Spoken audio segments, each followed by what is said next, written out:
আলহামদুলিল্লাহ, কাদার উপরে আমরা যে শাক, লাল শাক এবং পালং শাক চাষ করছিলাম সেটা আলহামদুলিল্লাহ অনেক ভালো হয়েছে, কিন্তু এখনও বড় হয়নি তেমন একটা।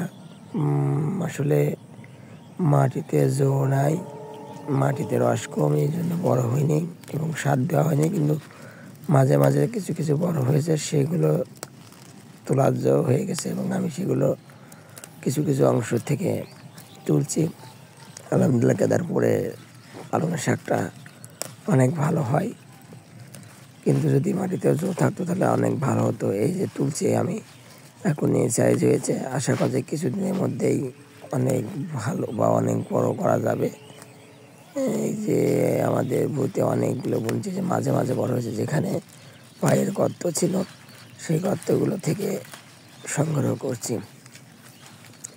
আলহামদুলিল্লাহ, সব মিলে অনেক ভালো হয়েছে। এই যে আমার দেখছেন যে আমি তুলছি অনেক, সেগুলো অনেকই ছোটো, কিন্তু তারপরেও কিন্তু এটা মোটামুটি শাক, তো অনেক টেস্ট হবে আশা করছি।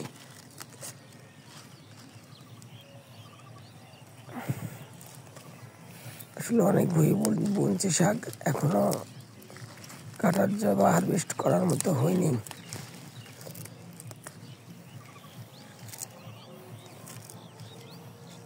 এই পাশ দিয়ে লাল শাক আছে, কিছু লাল শাক বুনছি, কিছু সাদা শাক আর লাল শাক, দুই শাক মিশানো আছে, পালংয়ের শাকও আছে।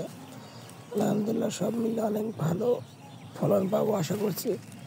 এই যে শাকগুলো এখন আমি একত্রে করছি, একত্রে করলে পরে দেখা যাচ্ছে যে অনেকগুলো শাক হয়েছে।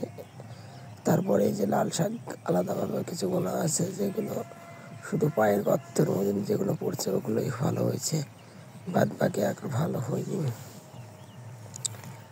আসলে ভুঁইটা তেমন একটা সমান করছিলাম না, আসলে সমান করলে অনেক ভালো ফলন পাতাম আশা করা যাচ্ছে।